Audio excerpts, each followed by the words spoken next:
जो उपासक भगवान का शरणागत है वो ये देखता है कि सब कुछ भगवान बने हैं।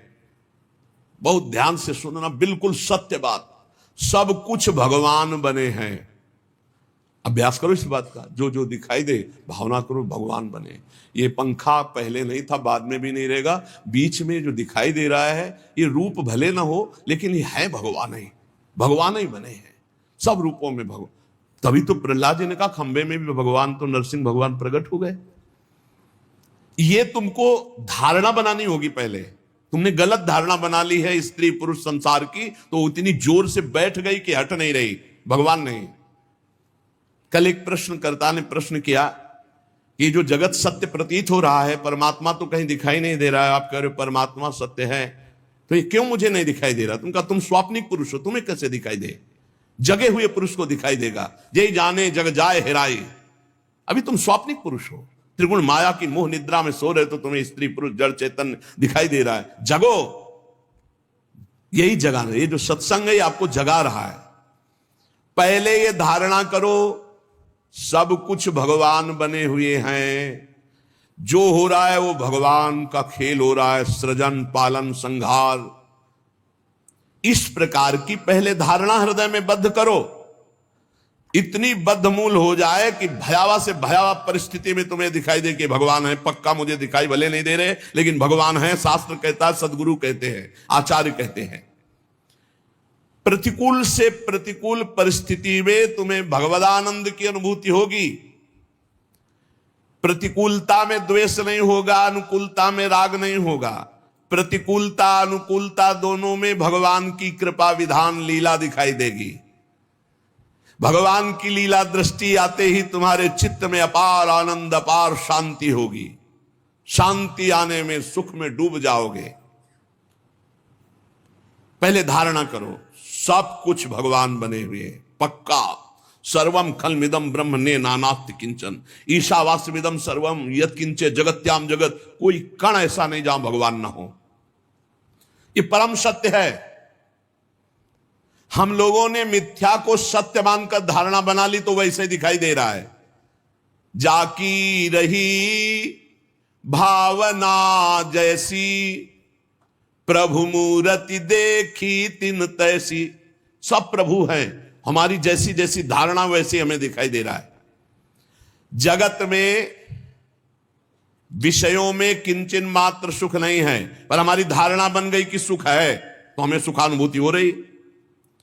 जगत में भगवान के अतिरिक्त कुछ नहीं है, हमारी धारणा बन गई कि भगवान नहीं, स्त्री है, पुरुष है, जड़ है, चैतन्य, अच्छा बुरा, वही हमें दिखाई दे रहा है।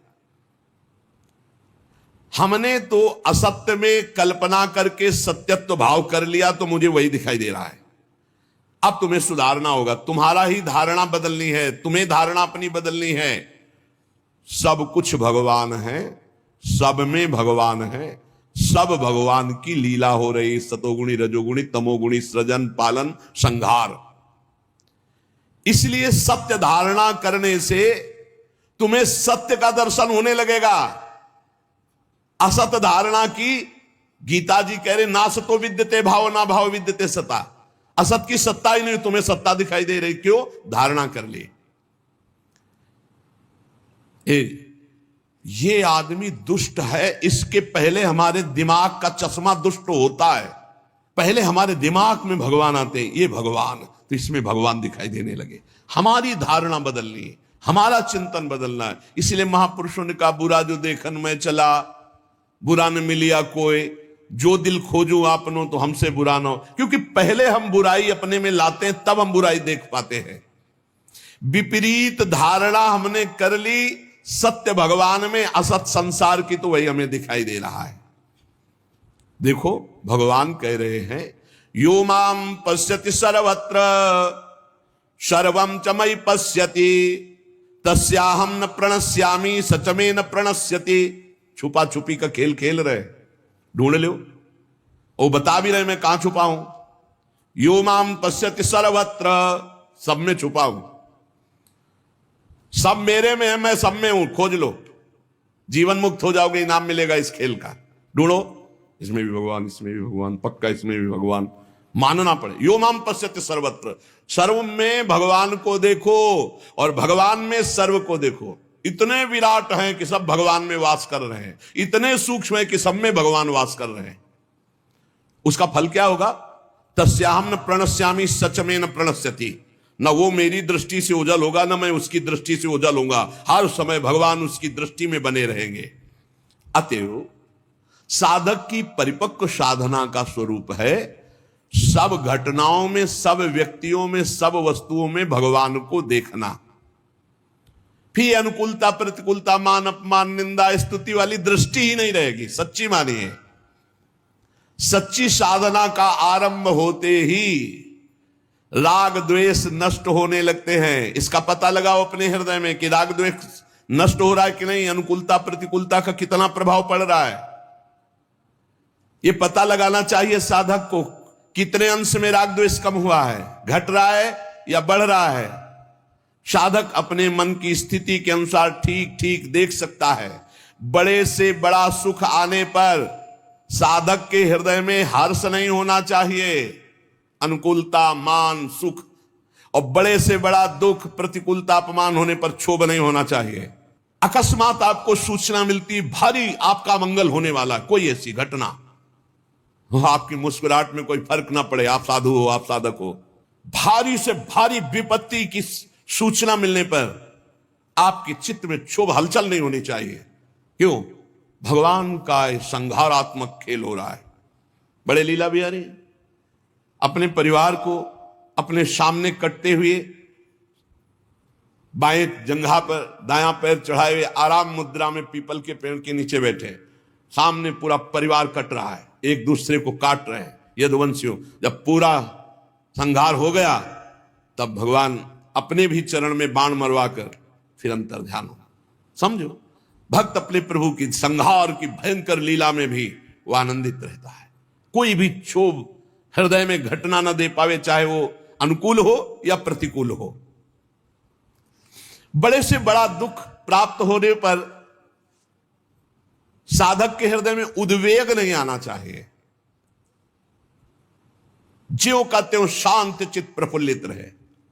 भारी से भारी प्रतिकूलता होने पर उद्वेग ना हो, ज्यों का त्यों चित्त शांत और प्रफुल्लित रहे, तो समझो हमारी शरणागति पक्की, हमारा काम बढ़िया चल रहा है। हमारे मन की मुदिता को कोई भी घटना, कोई भी मनुष्य, कोई भी स्थिति विचलित ना कर पावे। ये तभी हो सकता है जब सीधे प्रभु से आपका संबंध है, किसी व्यक्ति वस्तु स्थान से नहीं। उपासक किसी की गाली, किसी का कर्कश स्वभाव बहुत सुंदर है, अगर आप सुन रहे हो, समझ रहे हो। किसी का अनिष्ट प्रहार, किसी की अनिष्ट चिंतन चेष्टा, ये पता चलने पर आपके मन में किसी भी तरह का भय और शोक नहीं होना चाहिए। अब क्या होगा? अरे परम मंगल होगा, भगवान ने मंगल रचा है। मन में आघात नहीं होना चाहिए, किसी भी घटना का मन में आघात नहीं होना। और मन में आघात होता नहीं है, ध्यान रखना, क्योंकि मन अमूर्त है। आघात शरीर पे होता है, मन स्वीकृति से आघात होता है। बस पकड़ना, हमारी बात को पकड़ना, अगर मन को आनंदित रखना चाहते हो। मन अमूर्त है, उस पर किसी का आघात, पत्थर मारोगे तो शरीर पे लगेगा, मन पे नहीं। और मन आनंदित है ना, तो शरीर की पीड़ा का कोई फर्क नहीं पड़ता। अमुक शब्द अपमान कारक, अमुक शब्द नाम गाली, अमुक शब्द नाम शाप, अमुक शब्द नाम अपमान, ये हमारी जब स्वीकृति हो, इसने मुझे गाली दिया क्योंकि ये शब्द जो बोल रहा है गाली है और मेरा अपमान है, तब मन में प्रहार लगता है। विचार के द्वारा मन में प्रहार लगता है, डायरेक्ट नहीं। मन अमूर्त है, मन को नहीं मारा जा सकता, उस पर कोई चोट नहीं लगती। ये केवल स्वीकृति मानने से चोट लगती है मन में। शरीर पर चोट लगे और मन में चोट न लगे तो मुस्कुरा कर सह सकते हो। मन में चोट लगे, शरीर में चोट न लगे तो आह भरोगे, रात दिन जलोगे। साधक में ये नहीं होता। साधक के अंगों में क्षोभ, पिटाई, मारपीट, लेकिन उसका मन प्रसन्न रहता है। कई संतों के जीवन में ऐसे आए हैं जिनमें उनका अपमान किया गया, उनको पीटा गया, लेकिन उनके स्वभाव में उनके कोई शोक या कोई क्षोभ या ऐसी घटना क्यों हुई, ऐसा प्रश्न ही नहीं हुआ, प्रश्न ही नहीं हुआ। कैसे क्यों नहीं हुआ? क्योंकि जैसे डॉक्टर को समर्पित है, वो कहां चीरा लगा रहा है, कहां क्या कर रहा है, पर हमें पता है कि डॉक्टर है, ये जो भी कर रहा है हमारे रोग निवृत्ति के लिए कर रहा है। एक डॉक्टर को समर्पित प्रश्न नहीं करता, अरे यहां क्यों चीर दिया, ऐसा क्यों कर दिया, नहीं, वो अपने हिसाब से पूरा हम समर्पित है, और इतना समर्पित है कि डॉक्टर पहले लिखवा लेता कि मर गए तो मेरी जिम्मेवारी नहीं। और यहां हमारे डॉक्टर अमर करेंगे पक्का, मरने का तो सवाल ही नहीं है, अमर करेंगे, तुम्हें अविनाशी पद पर स्थित करेंगे। इन पर क्यों चीची करते हो? अब वो ऑपरेशन के लिए अपमान भेजा है तो चुपचाप सहो ना, उसको स्वीकार क्यों करते हो कि आपका अपमान हुआ? ऑपरेशन सफल हो गया तो दर्द नष्ट हो जाएगा, घाव महीनों है, कष्ट सह रहे, पर हम मुस्कुराते रहते हैं। मन की अनुकूलता और मन की प्रतिकूलता ही मानी हुई दुख सुख है, कोई अनुकूलता प्रतिकूलता नहीं है। देखो, शूरवीर जब योद्धा रण में जाता है, उसके घाव होते हैं तो उसको हर्ष होता है, जब युद्ध करके लौटता 10-5 घाव होते हैं तो उसको गर्व होता है। शूरवीर योद्धा को शरीर पे चोट पहुंची पर मन में शूरवीरता, इसलिए उन घावों की परवाह नहीं, उसको गर्व होता है कि मैं शूरवीर हूं, तभी ये घाव सह कर आया हूं। भीष्म पितामह जी अर्जुन के द्वारा मारे हुए बाणों की सैया पर पड़े हुए हैं। जब दुर्योधन नजदीक गया तो बहुत से वैद्य लेकर गया, कहा औषधियों के लेप से इन बाणों का जो प्रहार से पीड़ा हुई वो नहीं होगी, और बाण निकाल देते हैं, क्योंकि मुझे पता है आप समय का इंतजार करेंगे, तो बाण बिंदे। तो उनका चुप रहे, तू क्या जाने वीरों की शोभा और वीरों का आनंद क्या जाने, तू चुप रहे, तू एक तकिया की केवल व्यवस्था कर, बहुत सुंदर तकिया ले, ये वीरों की तकिया होती, तकिया तो अर्जुन दे सकता है, बुलाओ अर्जुन को। और कहा तकिया दीजिए, तो मस्तक पर बाण नहीं मारे थे, यहां तक बाणों से तो गर्दन ही लग रही थी। अर्जुन ने गांडीव से तीखे बाण 3 मारे, कहा मैं आशीष देता हूं सर्व विजयी हो, कभी तुझे दुख स्पर्श न कर पावे। क्यों? बाण मारा और आशीर्वाद, ये शूरवीरता, मन की स्वीकृति, ये वीरों की तकिया बाण होती है, ये गद्दा तकिया वाला वीर नहीं है, भीष्म पितामह है। जो बाणों की सैया पे पड़ा है उसको तकिया शोभा ले देते, यही बाण शोभा देते हैं, और दूसरा कोई दे नहीं सकता। ये बाण केवल अर्जुन संधान कर सकता है, जो आज्ञा का पालन कर सके। अब बोलिए क्या सुख है भीष्म पितामह को बाण लगने का, और क्या दुख है? मन की स्वीकृति का सारा खेल। शरीर में चोट है और मन नहीं चोट स्वीकार किया तो आनंद मगन है, पक्का पक्का। तभी कहते हैं मन को इतना कमजोर मत करो। मन कहां है? कृपा निधान श्री लाडली जू लाल जू के पास। अब उनके सुख में मगन है तो मन स्वस्थ है, तो शरीर अस्वस्थ होते हुए भी वो स्वस्थ से भी ज्यादा चटक है, चैतन्यता है, पक्का। हर समय एक ओज रहता है, एक एक अंग में एक अपार उत्साह आनंद रहता है प्रकट में। आप क्या समझते हो?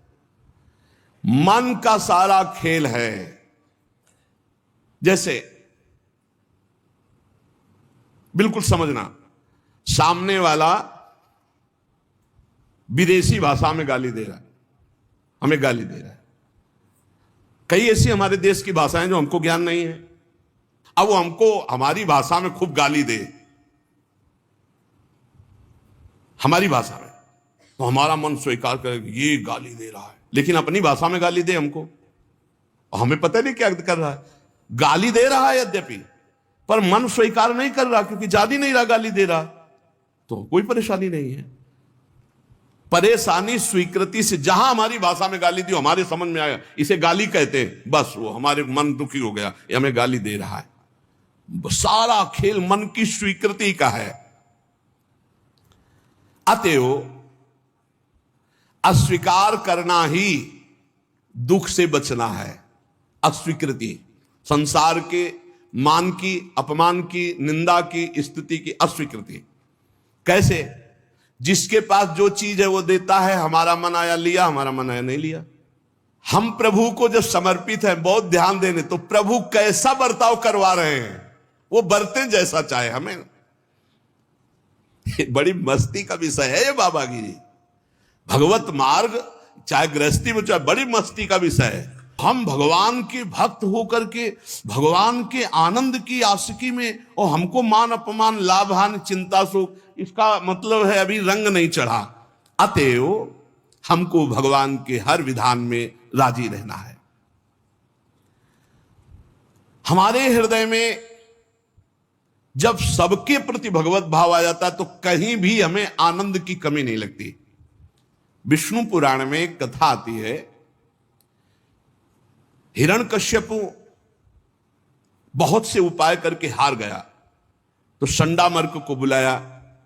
ये प्रहलाद जी को शिक्षा देते थे और कहा कि तुम वैदिक मंत्रों के ज्ञाता हो, तुम दिव्य शक्ति संपन्न हो, तुम भयानक कृत्या उत्पन्न करो और कृत्या से मारो प्रहलाद को। अब प्रहलाद की रक्षा भगवान कर रहे थे। पहले तो भयानक मंत्रों से अभिषिक्त करके शूल, संडामर्क ने प्रहलाद जी को ऊपर प्रहार किया।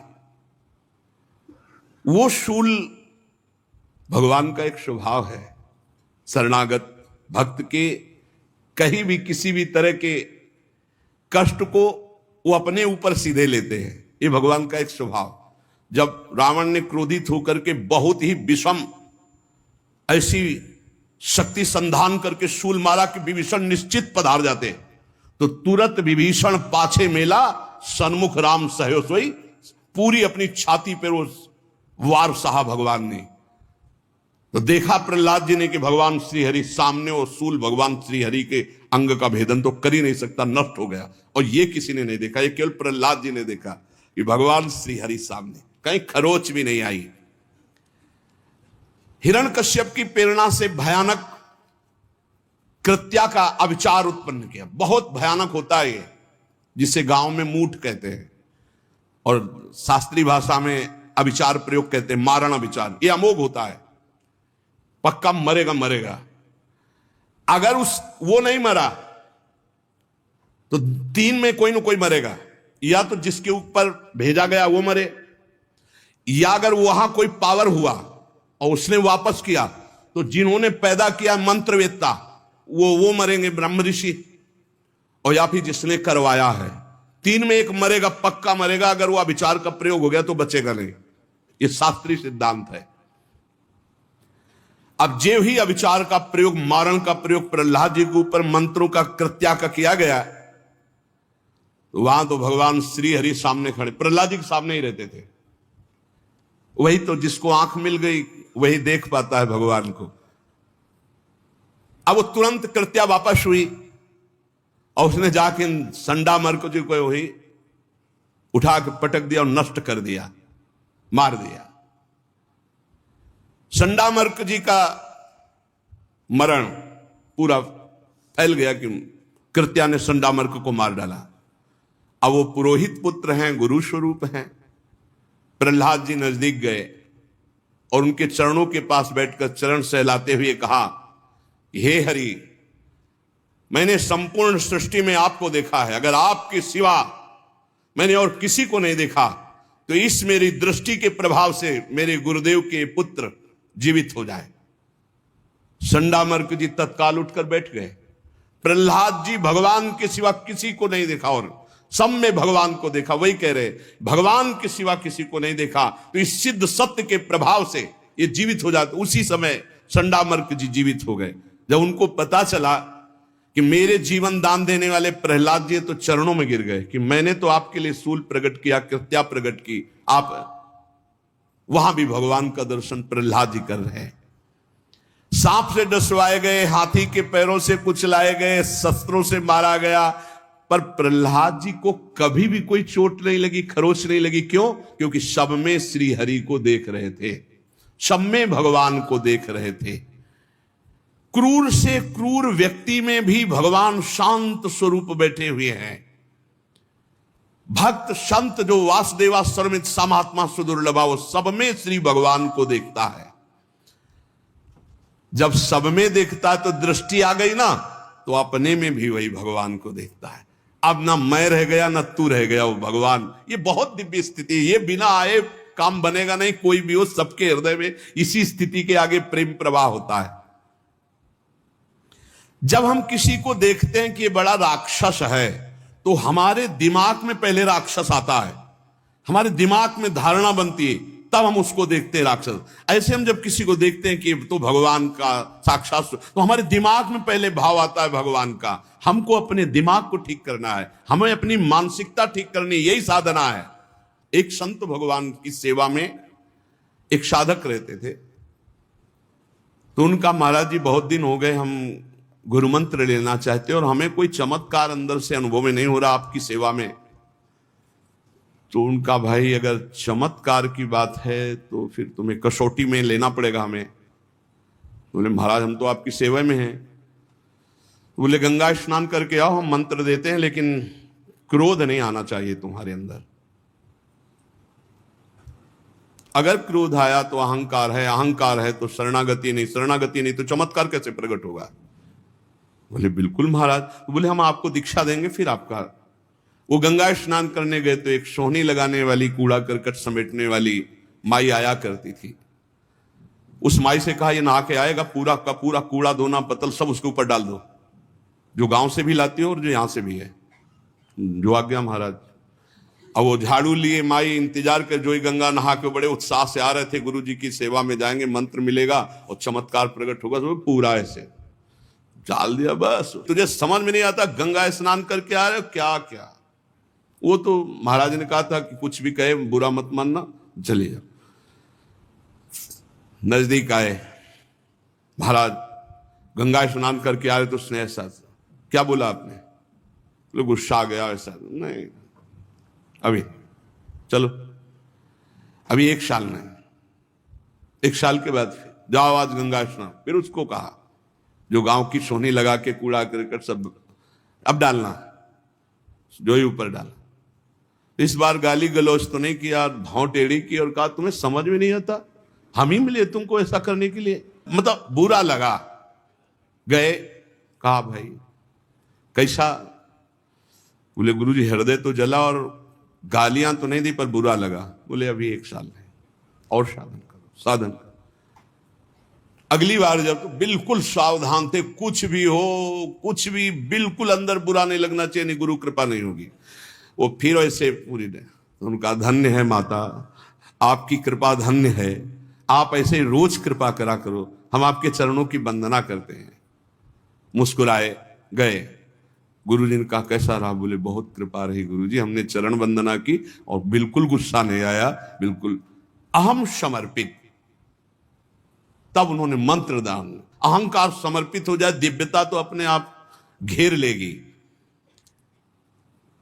मई सर्वाणि कर्माणि मई संन्यास अध्यात्म चेतसा। अध्यात्म चेतसा पर भगवान बहुत जोर दे रहे। निरंतर जो मेरा चिंतन करता है, चित्त जब भगवान में लगा हुआ है, तो फिर काम क्रोध लोभ मोह मद मत्सर इनकी गुंजाइश नहीं रह जाती। उपासक जो आज सत्संग हुआ उसको समझे कि हमारे जीवन की साधना का फल है, जितना विक्षेप है वो सब एक साथ अगर आ जाए तो भी हम विचलित ना हो, शांत रहें। इसके लिए हमें शरणागति, शरणागति के लिए यद करो। भगवान कहते जो करते हो यदरनाश, जो खाते हो, जो दान देते हो, जो तपस्या करते हो, वो सब मेरे को समर्पित कर दो। उसके परिणाम में तुम्हारा अहम समर्पित होगा। अहम समर्पित होते ही दिव्य अनुभव भगवान तुम्हें करा देंगे। भगवान की कृपा से तत्व ज्ञान होता है, भगवान की कृपा से प्रेम होता है, भगवान की कृपा से इस माया से हमारा उद्धार होता है। तो जो हम सुने उसका मनन करें। चार बातें फिर दोबारा सुन लीजिए। शरणागति में पहला सबसे निरंतर अपने इष्ट देव का भजन। दूसरा, हम अपने इष्ट देव से कोई शर्त न रखें, कोई चाह न। तीसरा, इष्ट देव के द्वारा किए हुए हर विधान में हम आनंदित रहें। चौथा, भगवान के किसी भी विधान में प्रतिकूलता का विपरीत भाव करके हम अन्य आश्रय न ले, किसी से शिकवा शिकायत न करें, चुपचाप सह जाए। भगवत प्राप्ति निश्चित है। शरणागति ही पूर्ण भगवत प्राप्ति है। इसी से साफ बोध हो जाता है। शेष चर्चा आगे। श्री राधा वल्लभ लाल की जय। जय श्री कृष्णा। राधे राधे प्यारे दोस्तों। हरि हरि नाम जप चैनल में आप सभी का स्वागत है। आप यूं ही हमारे साथ जुड़े रहें और अपना आशीर्वाद बनाए रखें। दोस्तों, नाम जप निरंतर करते रहें